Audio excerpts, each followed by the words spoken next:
prazer que recebemos hoje aqui nos estúdios do Correio da Manhã, Ricardo Amaral. É um nome que dispensa muitas apresentações, mas o Ricardo hoje é um grande defensor de algo que ele ama, que é apaixonado, que é o Rio de Janeiro. E o Ricardo disse, agora é a hora do Rio, ou vai ou racha.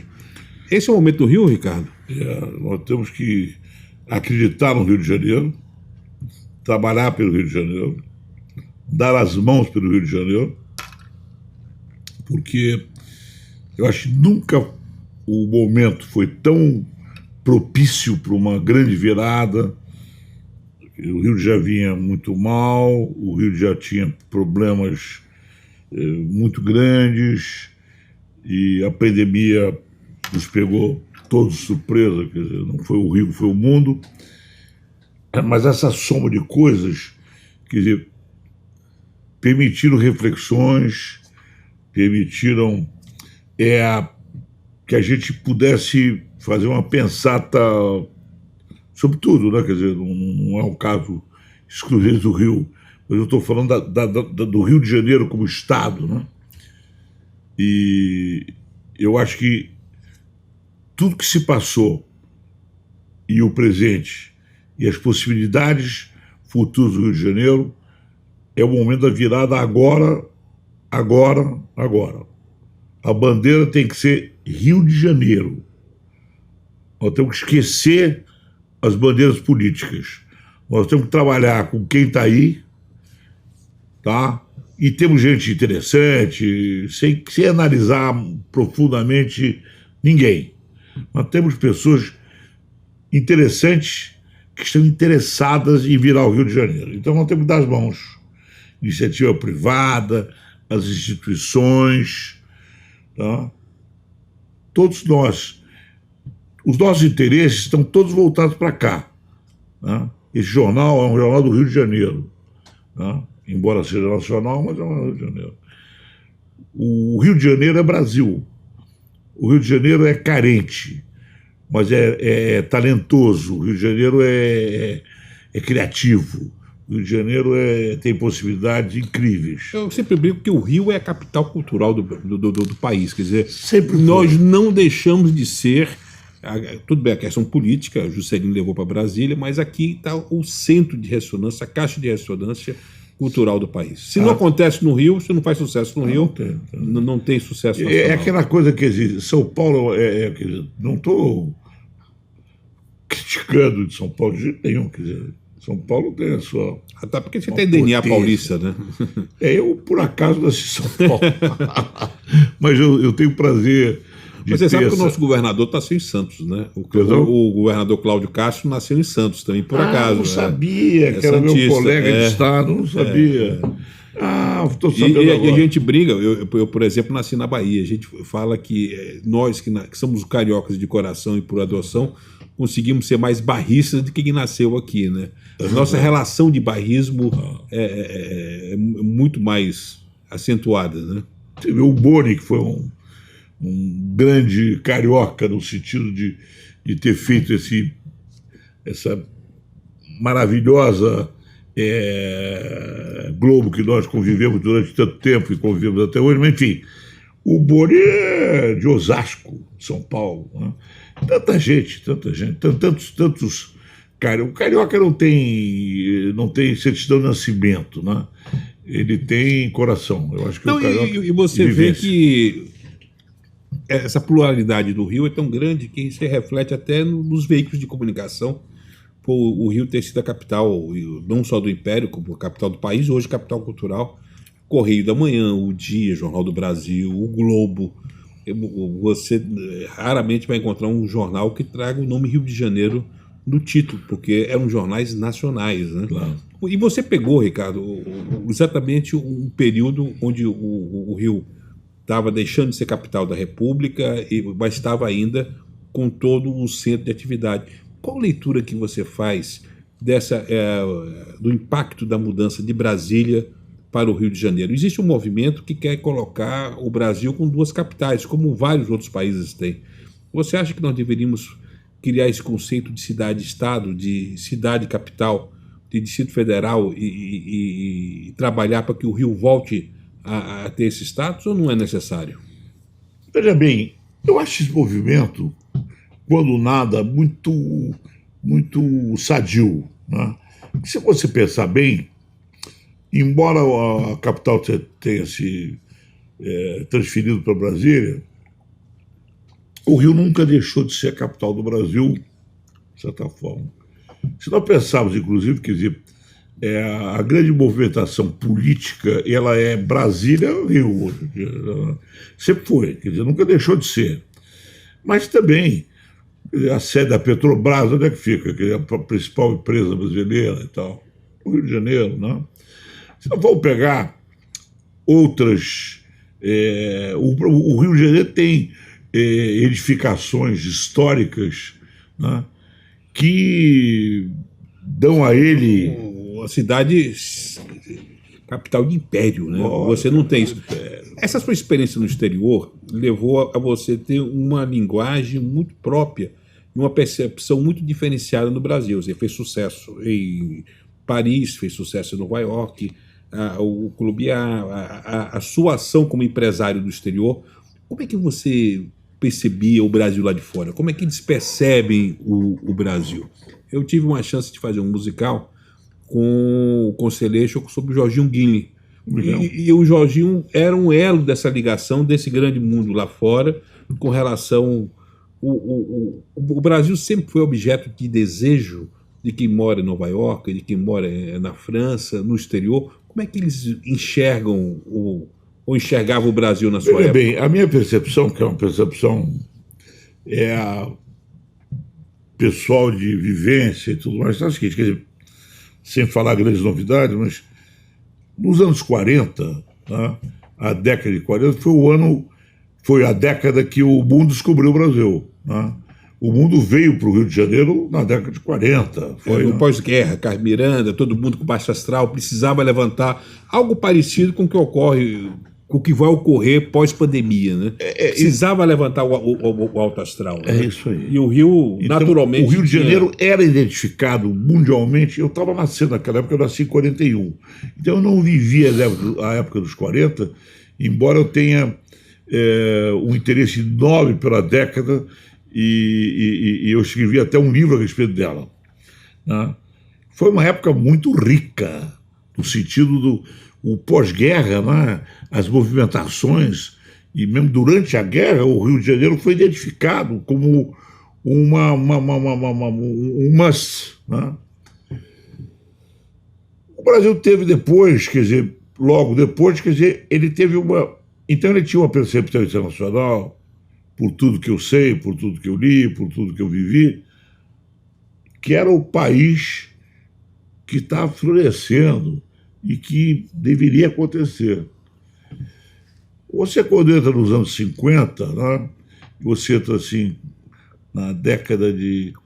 O Dutra, que foi o intermediário dos 40 com 50, né, foi um presidente sério, um presidente que fez o seu papel corretamente, mas ele colocou um pouco o Brasil sem o brilho que deveria colocar. E Dona Santina fecha os cassinos, né? Ela fechou os cassinos, quer dizer, não teve conversa, quer dizer, o Dutra tinha em casa uma resistência dos cassinos, que a Dona Santinha, quer dizer, não tinha conversa. Quer dizer, e com isso perdeu o glamour, vamos dizer assim. Perdeu o glamour daquela época, naquela época o cassino da Urca, o cassino do Copacabana, que durou pouco, foi fechado muito pouco tempo depois, né? O cassino Atlântico, que também viveu pouco, mas enfim, o Rio de Janeiro tinha um glamour naquela época, né? Dos shows que vinham, das coisas que aconteciam. Hollywood descobriu o Rio, e Jorginho ajudou muito nisso. Grandes produções de Hollywood aqui, né? Você sabe que tem um personagem que a gente fala pouco hoje em dia. Acho que é um personagem que, quando a gente fala assim nesse momento, eu tenho obrigação de lembrar, até me arrepiei, porque é um cara que eu convivi muito e muito interessante, que é o Oscar Ornstein. O Oscar Ornstein, ele era fotógrafo do Cassino da Urca, tá? judeu de origem, não sei bem que país era aquele dele, enfim.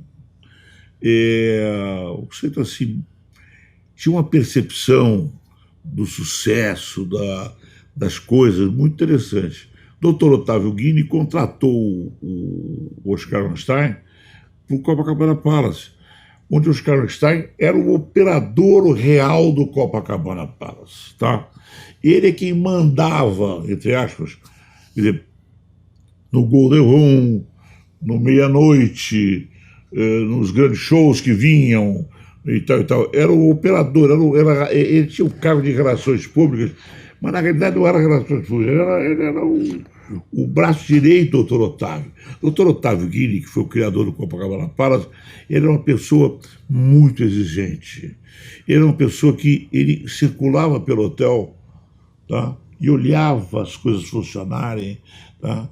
E ficava assim. Eu, muitas vezes cheguei a ver o Dr. Otávio de braços cruzados assim, num canto ali da pérola do Copacabana Palace. Ele olhava as coisas, ele não ia sentar na mesa de ninguém, ele eventualmente convidava pessoas para um jantar com ele no Golden Room do Copacabana Palace para a estreia de um show ou para uma noite de um show. Mas ele não participava da festa. Não era personagem, né? Não, ele era um personagem, mas, sim, mas não participante. Não participante. Então ele tinha essa postura assim. O Dr. Otávio, ele, às 7 da manhã, o diretor do Copacabana, que não era o Oscar, o diretor, ele fazia os empregados ficarem de mãos assim e assim, para ver se as unhas e as mãos estavam limpas.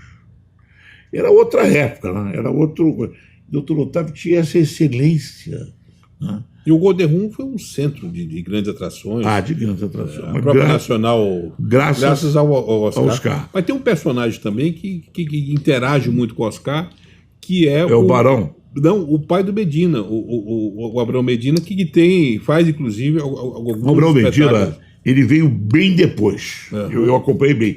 O Abrão Medina fez, a primeira intervenção que ele fez no Copacabana Palace foi um show muito interessante, chamado Esquindô. Foi o primeiro show que ele fez no Copacabana Palace, trazido pelo Oscar. Tudo que acontecia ali era o Oscar Ornstein, era o maestro, né? E o Abrão Medina, que era um ser espetacular, um pensador, quer dizer, esse foi um grande carioca, o caraca.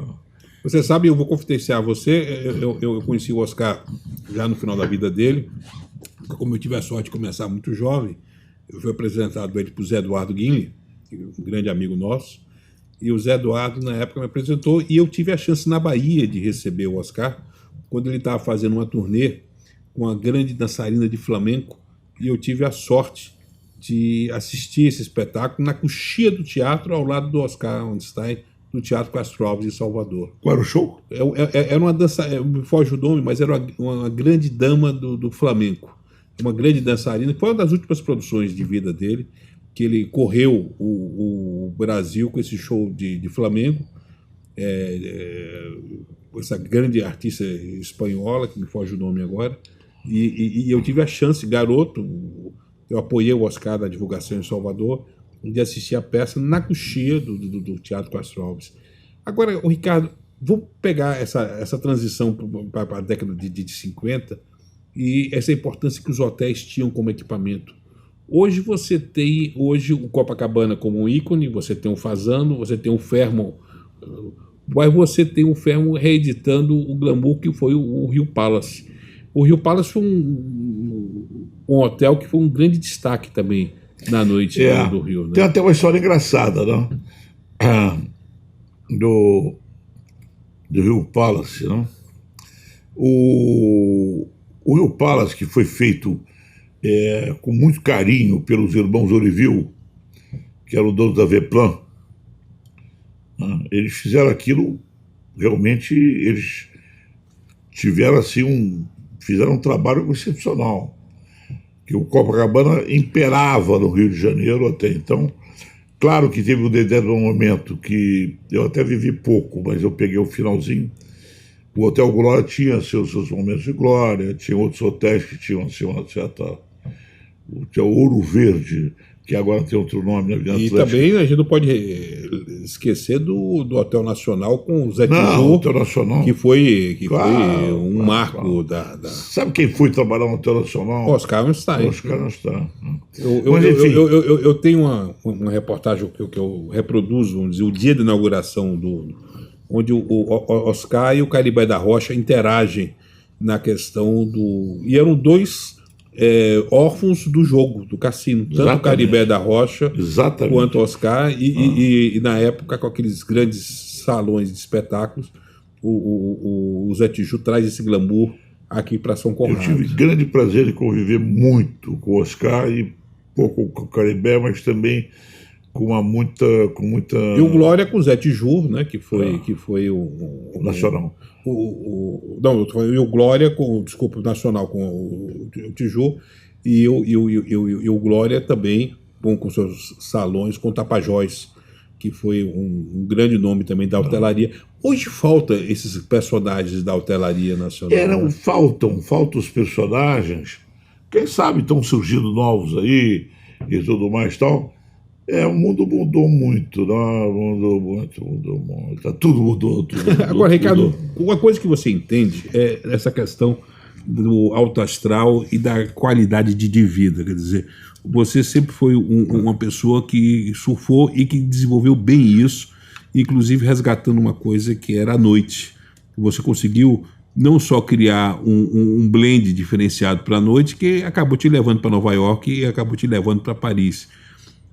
Como é que é a noite? Podemos falar que a noite morreu no Rio, que a noite morreu no mundo, que aquela programação do clube noturno, de você ter uma vida sexta, sábado, as pessoas se encontrarem no glamour de um Hipopótamos, de um Regines, do próprio Palace Clube depois, antes Castel. Você acha que... qual era a magia daquela época que não se consegue mais reeditar? Na realidade, quando eu começo a pensar sobre o que você está me perguntando, eu fico sempre querendo encontrar a melhor resposta, eu quero sempre encontrar exatamente, quer dizer, como é que eu defino essa passagem. Na realidade, o que mudou não foi a noite, o que mudou foi o mundo, né? Então... Porque, só recapitulando, no final da década de 70, início de 80, o efeito da disco, da disco música, você tem uma explosão de clubes noturnos no mundo inteiro. E esse blend do Rio leva você a fazer o Clube A, a ir a Paris e a Nova York. Mas as pessoas queriam mais viver. Onde está o erro na humanidade? Onde as pessoas elas acabam perdendo aquela alegria? Eu tive a sorte, eu fui sócio do Hipopótamo, frequentei o Castel, frequentei o Regine, conheci a Regine, sou muito, você sabe da minha amizade com o Sidney Pereira, que era um homem da noite, foi uma cria sua. O que aconteceu? Porque você tentou relançar com o Gatito Pérez o Hipopótamos, e é uma coisa que não vingou. O que aconteceu? Esse pedaço da minha vida, você vai sublimar. Nós vamos falar disso. Que foi mas vamos falar da sua pergunta. O que aconteceu com o mundo? Aconteceu, em relação à noite, aconteceu o seguinte. Em primeiro lugar, você tinha antigamente, eu estou falando, os clubes privês e tal, nasceram nos anos 50, 60. Né? Os grandes clubes privês, eles primeiro tiveram como origem Londres, Paris e Nova York. Foi onde eles foram criados. Qual era o glamour? Qual era a pegada? A pegada era o seguinte, era você poder ir a um lugar e esse lugar era meio... O que o italiano uma vez falou assim, Riccardo, dopo che l'ippopotamo ha chiuso, io ho perso o meu ponto de riferimento. Né? Eram os pontos de referência das cidades, onde o glamour se encontrava nas cidades. Tá? Então, se um diretor de cinema importante fosse jantar não sei onde, E depois fosse para tomar um drink, encontrar pessoas, ele ia para Londres, para o Anabels, ele ia para Nova York, para o Euboroco, depois para outros, enfim. O próprio Regines, em Paris, e o Castel também. O Regines é uma referência, o Castel é outra referência, né? E aqui no Brasil, eu tive Hipopótamo, Rio, São Paulo, Bahia, mas também tiveram outros pontos de referência. A própria Regine esteve aqui durante um bom tempo e foi muito bem. O Castel também era outro ponto. Enfim, você encontrava nesses lugares as pessoas que interessavam encontrar, quer dizer, as pessoas que saíam, que gostavam de frequentar, gostavam de se conviver com as pessoas. Acontece que o que foi se transformando foi o seguinte: apareceu o primeiro de Nova York, quer dizer, a primeira transformação foi quando em Nova York se criou as grandes discotecas. O Estúdio 54, por exemplo. O Estúdio 54 é um exemplo maior, mas não foi a primeira. A primeira foi o Le Jardin, na Rua 46, e é de mais sucesso, eu quero dizer, nada parecido com o Estúdio 54, que virou um símbolo disso. Mas aqui deu a virada, era o Infinity. Daí, em seguida veio o Estúdio 54. Eu estou falando lá de fora. E esses que eu estou refletindo aqui. Eu conto a mesma história de fora, eu conto aqui. E daí acontece o seguinte: mudou o esquema. Não era mais o privê, era a integração, era o exótico e, sobretudo, aquela coisa das misturas de tribos, né? Foi exatamente isso que aconteceu. Nesse momento, você passava a ver o folclore, folclore, eu quero dizer, as pessoas folclóricas e tal, o pessoal os modelos mais... Você tinha assim... Nós mudamos o paradigma de 200 pessoas para 1.500 pessoas. Era impossível. E daí isso se proliferou. Então foi esse o momento em que aqui no Brasil... Você abria papagaios aqui, né? Você abriu papagaio aqui antes do Estúdio 54. Antes de 54. Foi um ano antes de 54, tá? Mas eu copiei, não tenho nenhuma... eu me inspirei, ou copiei, ou sei lá o quê, no Infinity. Eu peguei um grande cenógrafo brasileiro, o chamado Ciro Del Nero, amigo da vida, divina, gênio, um cara maravilhoso. Peguei o Ciro, falei, o Ciro não era um homem de noite, não era de nada. Eu falei, Ciro, eu queria que você, ao invés de explicar, eu queria que você pegasse o avião e fosse para Nova York, para você ver um negócio lá para mim, para você me copiar aqui para o Brasil. Pô, tomamos um avião. Marco Antônio Nunes de Souza, que trabalhava comigo, Ciro Del Nero e eu tomamos um avião, fomos para Nova York. Eu mergulhei no Estúdio 54, eu combinei lá para não ser barrado, aquela coisa que era... Tinha sempre uma Cabo da Leste da vida para a gente. Bom, e falei, olha, vamos 3 noites em Nova York, 4, nós vamos toda noite aqui, porque eu quero que você veja isso. Nós fomos a primeira vez, ele falou assim, se você quiser voltar aqui, a gente volta, eu já entendi tudo, né? No dia seguinte, no nosso café da manhã, o moço, sei lá, o Ciro já tinha desenhado o nosso lugar aqui, todo, como seria. E eu shake hand, fechei com ele, e ele fez um super Infinity, que era o papagaio. Criativo para burro e tudo mais, que até tem uma história engraçada, porque o papagaio inspirou a novela Dancing Days. Dancing Days era um local noturno que o Nelsinho Mota criou no teatro lá do Shopping da Gávea. Não tinha nada a ver com papagaio, era com as frenéticas, não sei o que e tal. Mas acontece que o Mário Monteiro, que é um gênio também, entendeu? Ele, quando foi chamado para criar, disse, mas não tem uma característica, o Dancing Days, para reproduzir. Eu vou reproduzir o papagaio. Então ele reproduziu o papagaio. O Dancing Days da novela é o papagaio. É o papagaio E daí aconteceu até uma coisa divertida, que é o seguinte: aquelas bicicletas penduradas, tudo. E daí o Jorge Adib, que era o gênio do merchandising da Globo, pegou o meu merchandising do papagaio e amplificou. Só que eu recebia 10 mil reais e ele recebia 300. Mas, enfim, e copiou no sentido que produziu. Mas foi muito legal. Agora, eu queria falar dessa tribo da noite que a gente fala. Deixa eu só dar um fecho aqui. Depois das discotecas, apareceu um negócio chamado promoter. O que é o promoter?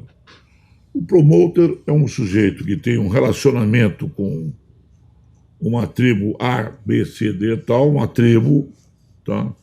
Ele tem um mailing. No passado, esse promoter, ele fazia aquelas impressos, entregavam até meninas. Flyers, eram os famosos flyers. Que hoje em dia a internet matou o flyer, agora é eletrônico. Então, apareceu o promoter. Então, o promoter faz uma festa... Mas o promoter apareceu ou o promoter é oriundo? Eu falei do Sidney Pereira, aí você tem a Alice, você tem uma série de... Não foram essas pessoas que depois viraram promoter? Não. Essas pessoas eram relações públicas. As que apareciam na época da discoteca, sim. Eu tinha uma dupla, Fred e Paulo, que era uma dupla, até dois garotos bacanas para boa.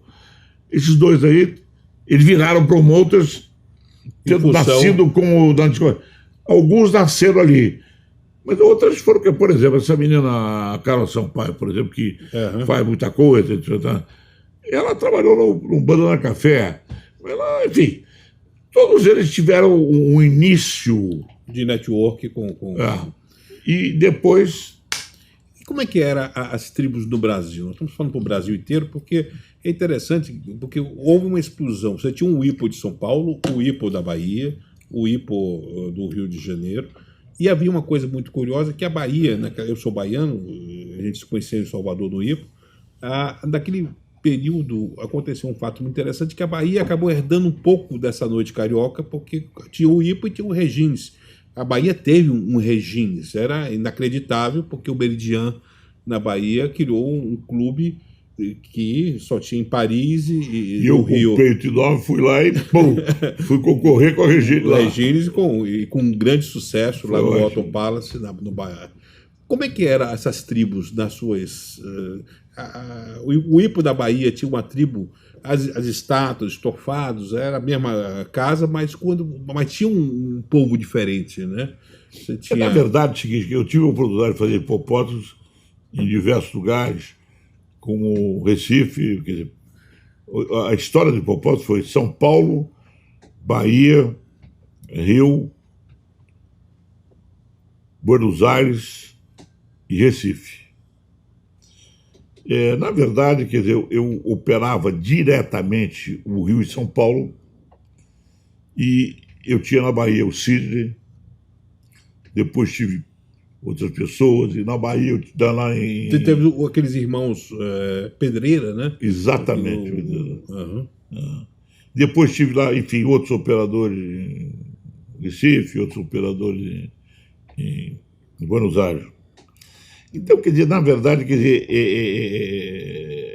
essa coisa da franquia da noite é uma coisa meio curiosa, porque você transfere marca, você transfere decoração, você transfere espírito, mas por mais que você transfira, quer dizer, o hipo da Salvador tinha impregnado lá o Sidney, e depois Os irmãos Pedreira. Então. O de Recife tinha impregnado, de Buenos Aires. Então, quer dizer, era um pouco diferente, mas o espírito era o mesmo. Agora, você me contou uma vez uma passagem que eu queria compartilhar. Você teve como senhorio o Donald Trump. E você estava. E ele frequentava, é muito engraçado isso, porque ele ia na sua casa, em Nova York, pedia uma bebida. Não bebia. Não bebia, ficava mexendo. Me conta, vamos compartilhar essa história que eu acho interessante, porque você poderia imaginar que esse cara. Mas você poderia imaginar que esse cara um dia seria presidente dos Estados Unidos? Não, jamais imaginei. Inclusive, ele tinha uma postura diferente que eu vejo o Donald Trump hoje na televisão e tal. Eu não o encontrei depois de presidente, eu só encontrei muito antes. Mas é uma postura diferente, ele tinha uma simpatia. Eu vou contar 2 lances do Donald Trump que eu considero engraçados. O primeiro lance que eu tinha uma bartender muito bonita, uma loira bonita para burro. O nome dela era um nome assim, Sábata. Se não era esse nome, era um nome por aí. Tabata, alguma coisa assim. Bonita mulher. Gostosa, sabe? Mulher gostosa. Bom, e daí eu percebi que toda quinta-feira meu gerente, eu tinha um apartamento em cima do Alô Alô, que ficava na 3ª Avenida, esquina de Madison Avenue. Na 3ª Avenida, esquina de 61. Era a esquina toda. E... Alô, chegou aqui o homem, que o Donald Trump chegou. Eu descia e tal. Sempre me tratando muito gentilmente, perguntando coisas do Brasil, perguntando... Nada de conversa muito profunda, mas... Antenado, uma pessoa antenada. Mas interessada. Interessada. Você falou, antenado, um cara antenado, perguntando coisas pontuais, interessantes. Então. E eu com o meu péssimo inglês ali com ele e tal, blá, blá, blá. Bom, eu percebi, depois de uma ou duas, eu não sou idiota, percebi que o interesse dele, muito maior do que no locatário dele, era a minha bartender. E daí saquei que era um negócio da bartender, né? E não deu outro. E Paris, como é que foi? Mas deixa eu só contar mais uma. A segunda, a outra história. Eu aluguei lá a casa do Trump no ano de 83. E os aluguéis subiram muito. Porque imagine você que o juro chegou naquele momento, parece uma coisa até brasileira, a 18% dos anos 80 dos Estados Unidos. Tá? Então, meu juro, o meu aluguel foi para... Eu perguntei para o advogado, eu falei, o que eu faço? Entrego a loja, negocio? Não, vamos negociar. Fomos ao escritório do Donald Trump, meu advogado chama Kevin McGrath, um americano, claro que todo advogado engravatado. Fomos lá, marcamos hora, claro. Nos recebeu muito bem.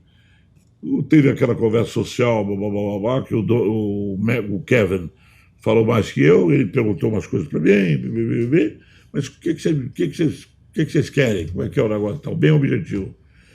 E daí, então, eu falei, o Kevin, e olha, o aluguel era 8, passou a ser 28, sei lá, uma coisa por aí.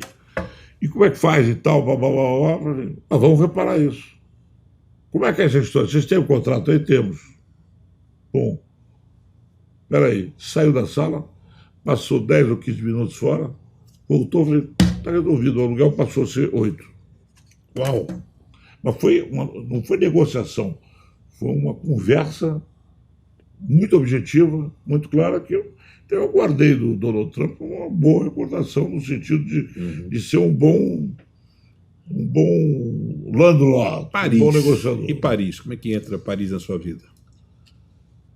Paris da minha vida foi diferente, né? Eu cheguei em Paris eu desci em Paris de outra... Sabe como é que eu fui parar em Paris? Me conta.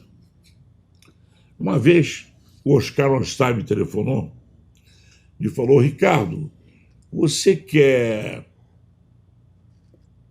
pode receber hoje à noite, hoje amanhã, o dono do Lido de Paris? Com o maior prazer. Eu tinha na Sucata naquele momento.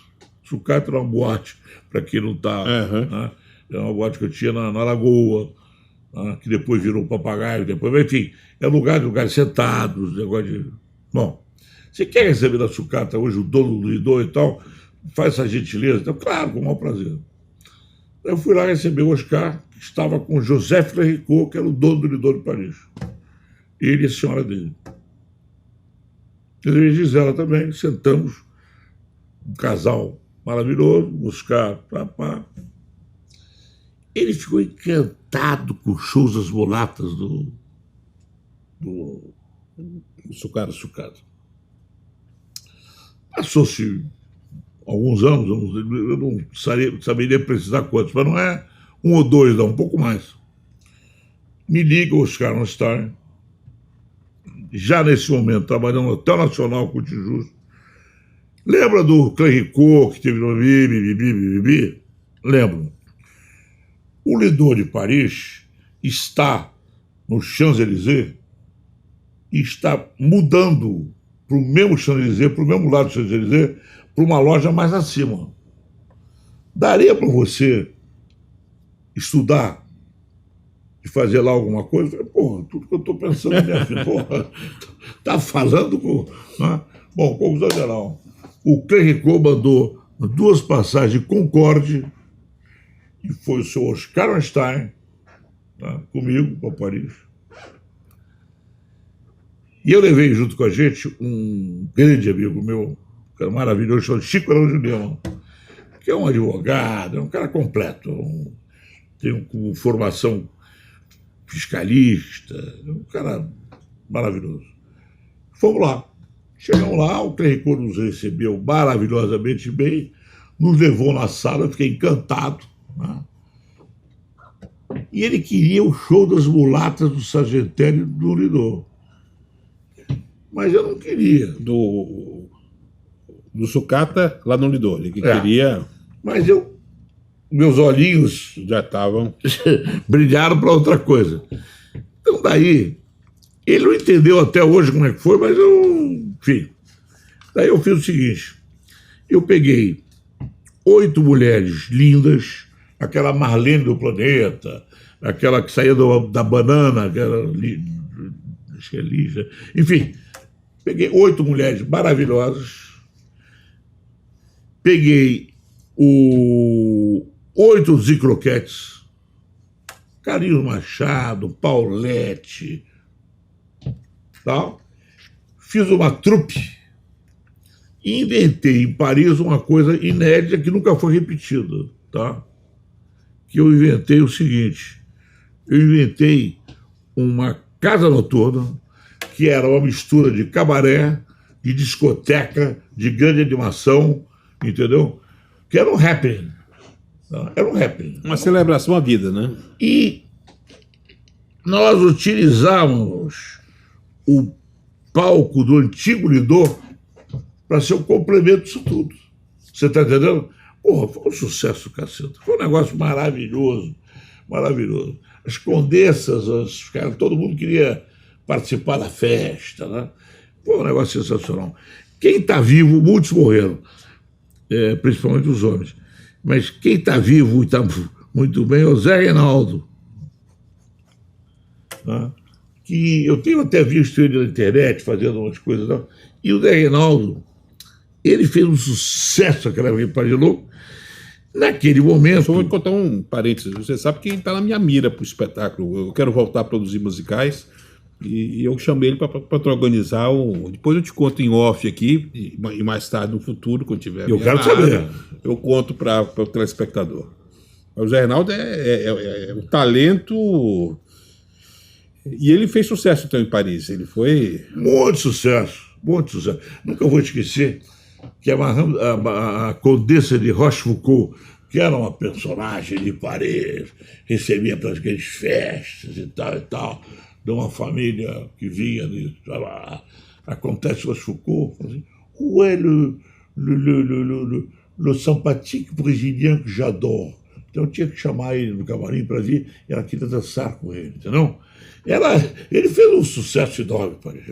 Agora, Ricardo, eu queria falar, você tocou em duas pessoas, que a primeira que você tocou é o Boni, porque eu acho que nós não temos, existe uma reverência a ele, mas não temos a percepção e o reconhecimento em vida da importância que o Boni tem para o Brasil, porque muito do conceito nacional de qualidade, da imagem do Brasil que dá certo, muito vem da cabeça do Boni, do que ele fez na Rede Globo.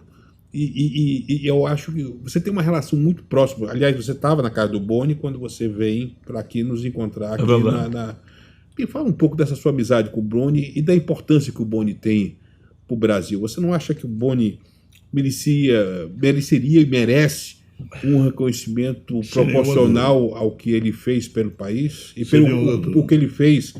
Eu tenho certeza que o Dr. Roberto Marinho, se estivesse vivo, o Dr. Roberto tinha essa noção. Mas o Dr. Roberto Marinho tinha pelo Boni um encantamento especial. O Dr. Roberto Marinho, até os seus últimos momentos de vida, ele reverenciava o Boni, ele tinha pelo Boni um carinho que era uma coisa espetacular. Mas eu vou contar então para você, primeiro, rapidamente, porque a história é longa, né? Uhum. Eu vou contar primeiro como é que nós nos conhecemos. Eu tinha um colega não de classe, mas de colégio do Marquês de São Paulo, chamado Jurandir Chaves, mais conhecido na praça como Juca Chaves. O Juca Chaves, ele fazia coisas com a gente ótimas. A gente ia para casa das moças que a gente tinha e fazia serenatas. Ele era um... Você sabe que eu convivi muito com o Juca na Bahia, né? Porque ele tem a temporada, né? Ele e a esposa, a gente conviveu muito. Mas daí, acontece o seguinte, um dia eu apresento o Juca para um amigo meu, chamado Fernando Muniz de Souza, que o pai, Hélio Muniz, era dono da Cássio Muniz, tinha uma gravadora chamada Chantecler. Tá? Não existe mais.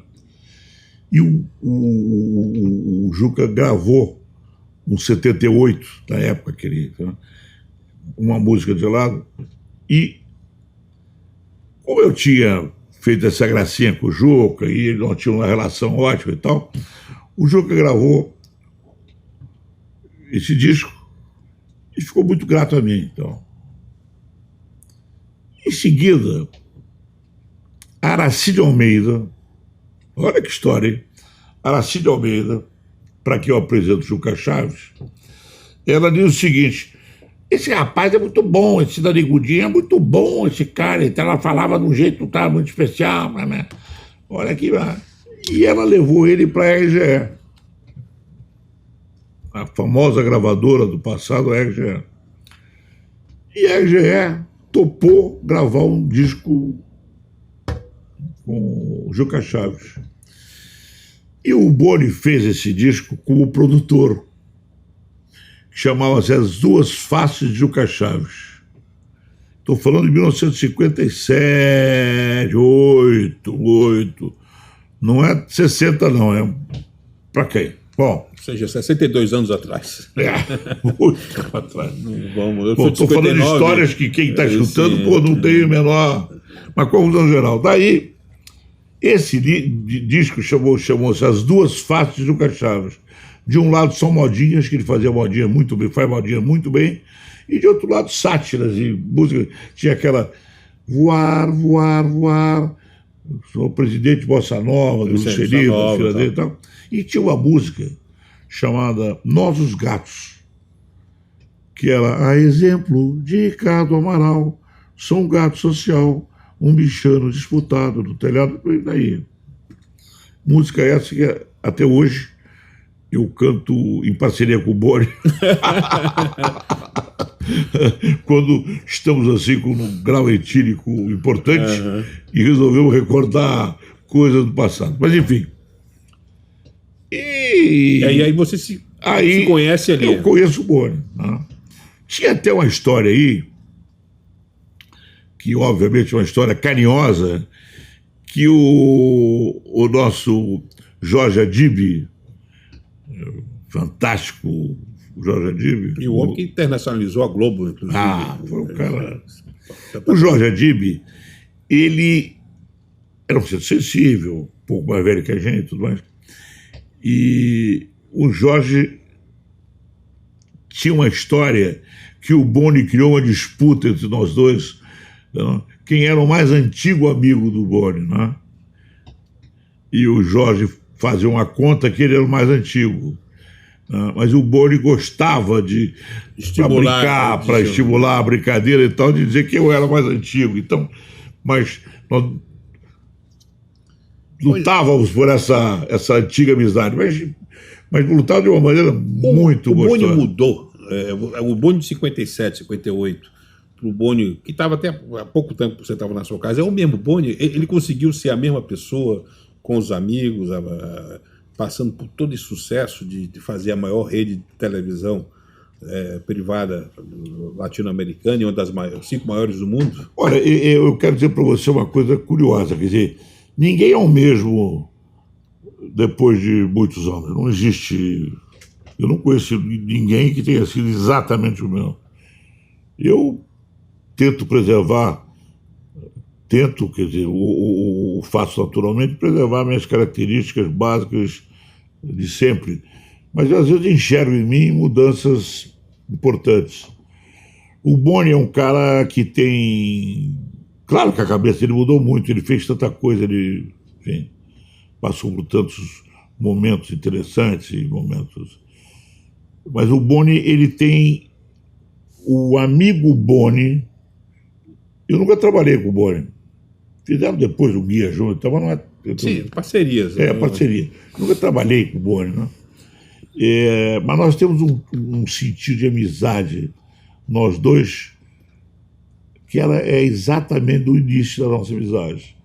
É uma amizade totalmente de respeito, de alegria, de troca de... Aquela fraternidade quase que de brother, de irmão, né?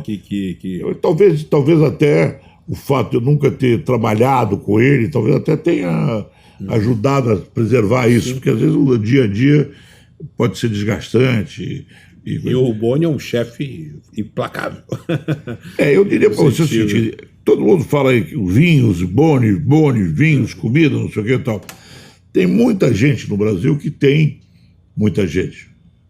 Claro que eu estou falando de uma maneira... Existem algumas pessoas no Brasil que têm boas caves de vinho, que têm ótimos vinhos.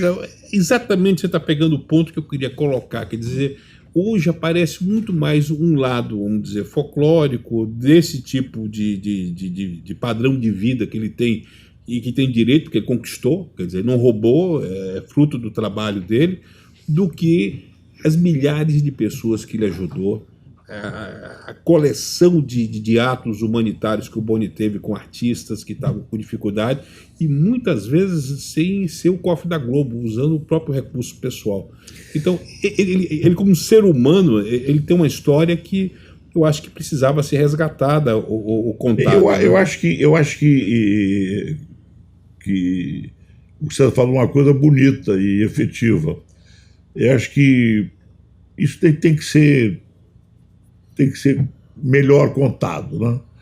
Porque, efetivamente, quer dizer, o Boni é um ser que preservava o talento dos antigos companheiros. Ele sempre incentivou muito, né?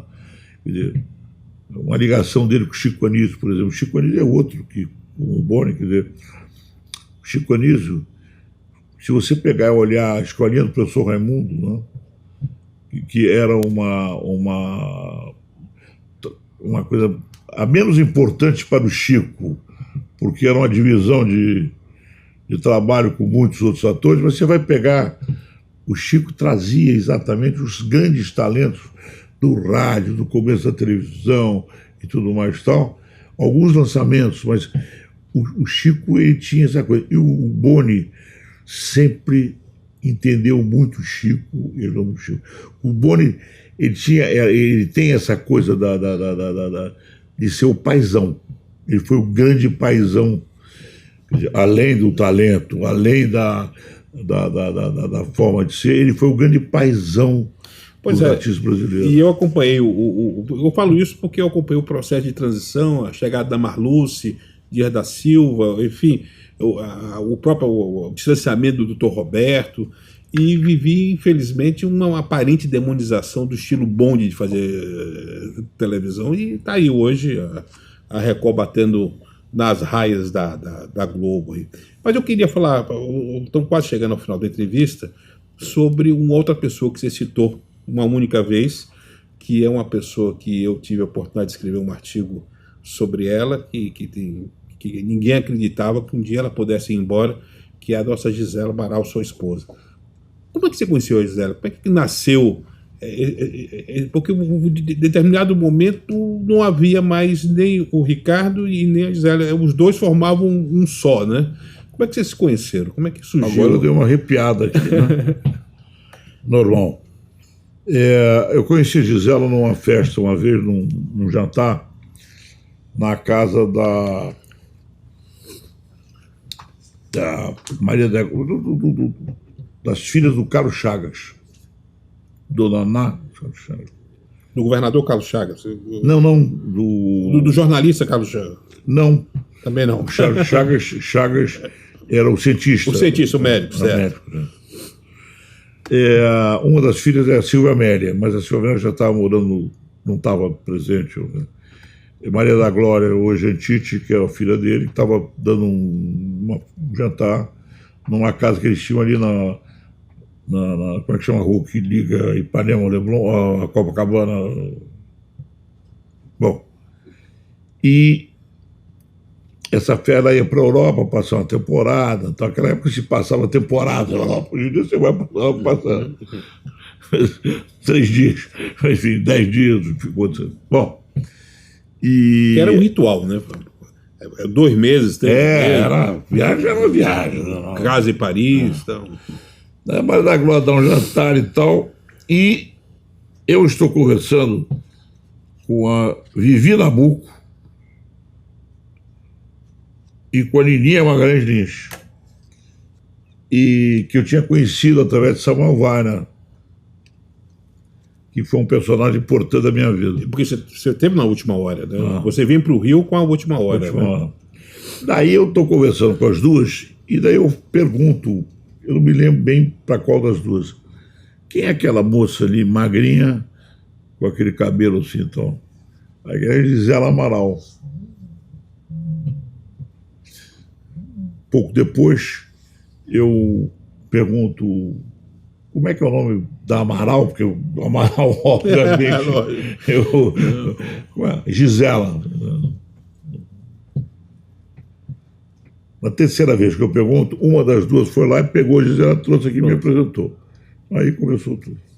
Eu queria que você falasse do que foi essa simbiose de vocês, dos dois serem um, porque a sua atividade profissional na época, e não só como jornalista, mas depois como homem da noite, um destrói casamento, né? E pelo contrário, vocês... Mas a Gisela, ela tinha um espírito muito interessante. Nós tínhamos assim, uma relação muito gostosa, né? A gente saía muito sozinho, às vezes. Nós saímos muito, né? Nós, mesmo que não tivéssemos nenhum jantar, nenhuma festa, nenhum evento e tudo mais e tal, nós raramente jantávamos em casa. Claro que jantávamos em casa às vezes, mas raramente. A gente saía muito. Então nós tínhamos até uma coisa curiosa, que a gente sentava no restaurante e nós ficávamos admirados como os casais próximos estavam sentados ali há tantos minutos sem trocar uma palavra. Nós nos falávamos o tempo todo, porque nós tínhamos uma relação de cumplicidade, de muito sintonia. grande, muito grande. É por isso que eu coloquei que os dois formavam um no sentido de se completar, né? E daí a Gisela, ela se transformou em filha da minha mãe. Minha mãe era viúva já há bastante tempo, ela não conhecia meu pai. Ela se transformou em filha da minha mãe, ela se transformou, enfim, mulher excepcional. Aquele susto que ela nos deu quando ela cai do cavalo, ali deu para sentir a dimensão do relacionamento. Ela parou o Brasil, a sociedade brasileira, a corrente de fé que foi feita em torno dela naquele momento, ali deu para ter uma dimensão da importância dela. Foi até uma coisa, quer dizer, não para mim, mas enfim, até um pouco exagerada, mas eu imagino você, que aquilo saiu no Jornal Nacional. Exatamente. Ela caiu de cavalo, bateu a cabeça no Clube Médio da Bahia, e foi à noite. Ela não tinha como sair da ilha. Eu telefonei, eu conheci o Antônio Carlos Magalhães, tive o prazer de conhecer o Antônio Carlos Magalhães, que é um personagem do cara sempre. Liguei para o Antônio Magalhães. O Antônio Magalhães mandou uma chata para recuperar a Gisela na ilha, em Itaparica, e levar para... E eu cheguei às 8, 9 horas da manhã, no seguinte. Mas foi uma coisa terrível. Foi um momento, eu levei um susto louco. E essa comoção nacional deu uma dimensão da pessoa que ela era. Deu. Agora eu queria que você falasse também do trabalho social dela, porque a mesma coisa que eu estava falando do Boni... Eu não consigo muito falar do trabalho social da Gisela por uma razão. Porque o trabalho social dela era tão intenso que eu perdia um pouco a dimensão do que ela estava fazendo. Porque minha vida também era intensa, então nós tínhamos assim uma coisa... Eu ficava muito assustado com o número de coisas que ela... E outra coisa, ela não me ouvia muito, não. Ela não queria me ouvir, porque eu era sempre mais comedido. Não que eu quisesse que ela parasse de fazer ou que ela não fizesse, não. Mas eu tentava dar um norte para as coisas, mas não tinha jeito, não. Eu ajudei muitas vezes. Criamos, por exemplo, um asilo lá na Caxambi, um sistema de manutenção de jovens através de uma espécie de uma... Você adotava um negócio. Eu copiei isso do negócio que eu vi nos Estados Unidos e achei... Até eu adoraria repicar isso agora, mas enfim. Mas ela tinha um sentido humano, ela tinha uma coisa assim, não só na benemerência, mas na vida pessoal. Por exemplo, uma ex-babá do nosso filho que mora em Seropédica, ela era incapaz de deixar de ir no aniversário da ex-babá ou no batizado da filha e tal. Quer dizer, ela tinha assim uma obrigação. Mas todo mundo sentiu essa energia. Não quero entrar em detalhe, não vamos entrar em detalhe, mas no processo da doença dela, os médicos não acreditavam, não na noção da sobrevida, mas a qualidade, é como se tivesse uma corrente divina, muita luz em cima dela, porque ela passou pela doença até que chegou, cumpriu a missão, mas ela passou pela doença de uma forma que deixava... A gente começou a achar que ela era imortal, porque... isso é muito dessa energia, essa energia superior protegendo ela nesse processo, né? Ela tinha uma coisa importante, ela tinha você tá... Aliás, eu quero dizer para você uma coisa bacana, quer dizer, dentro aí da tristeza da partida dela, houveram algumas manifestações importantes de pessoas diferentes falando sobre a Gisela. E quero dizer o seguinte, você me emocionou muito quando você fez seu artigo sobre ela. É uma coisa que está lá guardada para o resto da vida. Foi muito, muito, muito carinhoso e muito profundo. Não, eu quero agradecer a você. Obrigado. Mas eu tive a honra de conviver. Quer dizer, ali nada mais... A gente, como jornalista, é mensageiro. Ali nada mais eu era do que um mensageiro, um cara que captava situações, as atitudes dela com amigos comuns nossos, tudo isso, o testemunho. Tanto que o que eu falo era Santa Gisela, quer dizer... Mas isso hoje lhe dá muita força para continuar e tocar, né? Porque você foi um abençoado nessa convivência. Eu quero dizer para você o seguinte, eu quando tenho assim um desânimo normal, da idade. Porque agora você tem uma santa lá em cima cuidando de você, né? Eu, às vezes, tenho um desânimo normal da idade, ou se não é normal, sei lá, às vezes eu tenho um desânimo. Será que vale a pena ainda fazer tanta coisa, lutar e cadê? Ô, Ricardo, mas nós estamos voltando aqui ao início da entrevista. Você levantou a bandeira do Rio. Ninguém tem defendido essa carioquice, levantar o Rio como você tem defendido. Você foi o pai do Rio de Janeiro a Janeiro, você foi o pai de grandes bandeiras. Você tem colocado como missão de vida hoje esse resgate do Rio. Nós estamos encerrando a entrevista, voltando ao que nós como começamos. Isso é missão, né? Isso não é... Essa missão, eu quero dizer o seguinte, a Gisela é a grande inspiradora dela. A Gisela era uma grande carioca, a Gisela, ela, toda vez que eu falava em Rio e mexia em Rio, ela era a minha grande estimuladora. Então, se vou deixar alguma coisa aí de importante, eu quero deixar, eu quero fazer um trabalho enfim... não dá para fazer muita coisa mais, temos que fazer aquilo que cabe dentro do Mas, calendário. sobretudo, daquelas ferramentas que você possui, que é levantar o alto astral. A gente precisa levantar o alto astral do Rio. Né? O Rio... Sobre todos os aspectos. Todos os aspectos, né? As pessoas têm que... Outra coisa é o seguinte, eu peguei outro dia, ontem, tá vendo lá a Paola de Oliveira, atriz e tal, ela coloca lá, se as atrizes da Globo, se o Bolsonaro não for reeleito, as atrizes da Globo vão ter que fazer programa. Se a frase não era essa, eu queria dizer isso. Bom, e daí eu vi os comentários. Claro que a frase dela é uma frase, sim, irônica, de efeito, uma frase irônica, uma frase... Aí vem os comentários e bate assim, isso é uma vadia, isso não sei o quê... Meu Deus do céu, onde é que está o bom humor? Vamos trabalhar com mais bom humor? Vamos olhar as coisas com mais alegria. Vamos ser um pouco Zósimo, né?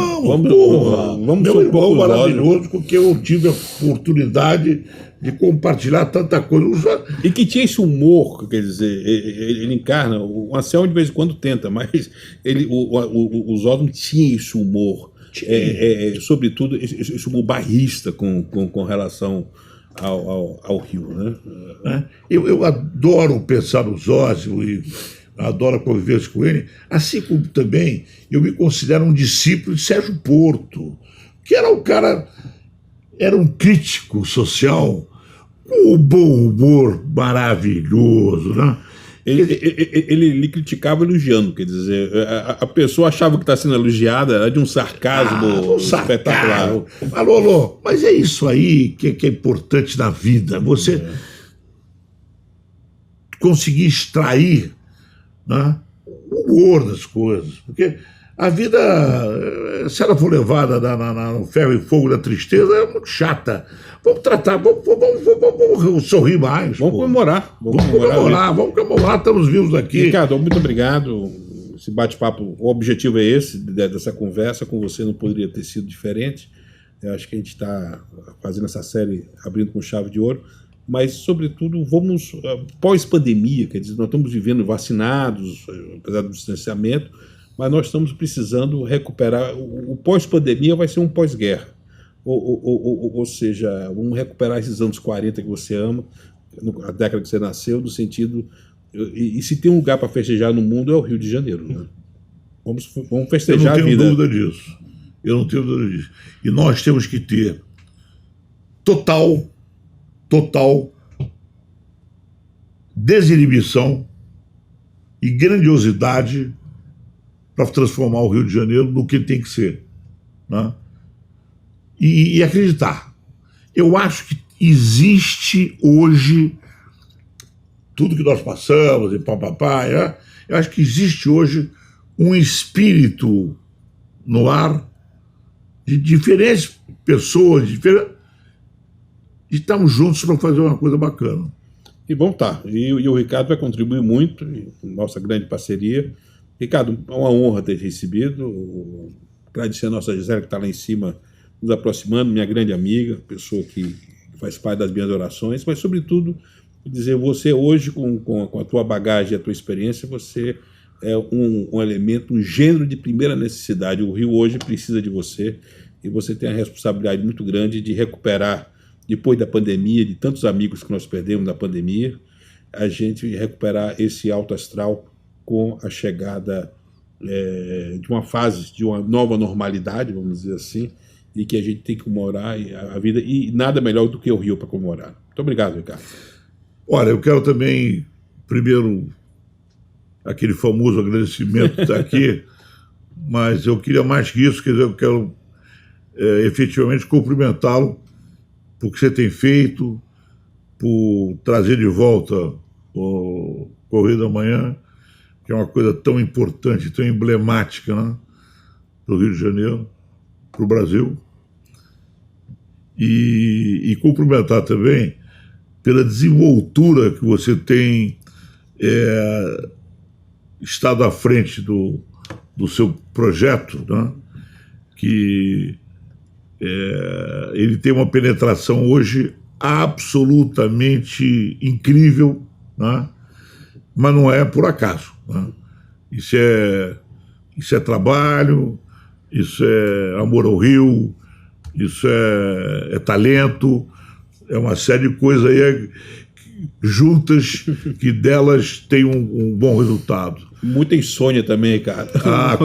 Com toda certeza, a insônia faz parte. Olha, muito obrigado, e eu queria finalizar aqui lembrando que nós vamos, compartilhando a você, nós estamos lançando em breve a biografia da Niomar Muniz Sodré de Bittencourt. O Ricardo Cota fez um trabalho de imersão, junto com o Mauro, que é o neto da Niomar. Está saindo do forno aí uma biografia espetacular que resgata o Correio da Manhã. Ele foi lançado exatamente 50 anos, cronometrados da retirada da Niomar do jornal, que ela faz uma publicação. Nós resgatamos esse período e resgatamos, inclusive, a numeração. A nossa numeração do Correio é a partir da retirada, nós com a retomada, aquele período pós-Niomar, onde a família, os fundadores foram retirados do jornal, nós deixamos de lado e resgatamos. A família onde foi dominado pela família Alencar. Bom, mas eu agradeço a você e vi aí a biografia da Niomar com o texto maravilhoso do Ricardo Cota, um resgate, uma mulher que foi presa, uma mulher que foi uma locomotiva. Não, eu acompanhei tanto a vida dela. Pois é. Muito obrigado, Ricardo. Chegamos ao fim. E essa entrevista, então, você pode ler no Correio da Manhã, pode ler também no nosso site, mas sobretudo no YouTube e também na versão de podcast, para você poder estar malhando, estar na esteira e estar ouvindo esse bate-papo maravilhoso com o Ricardo. Alô, Magda Vitor. Um abraço para todos.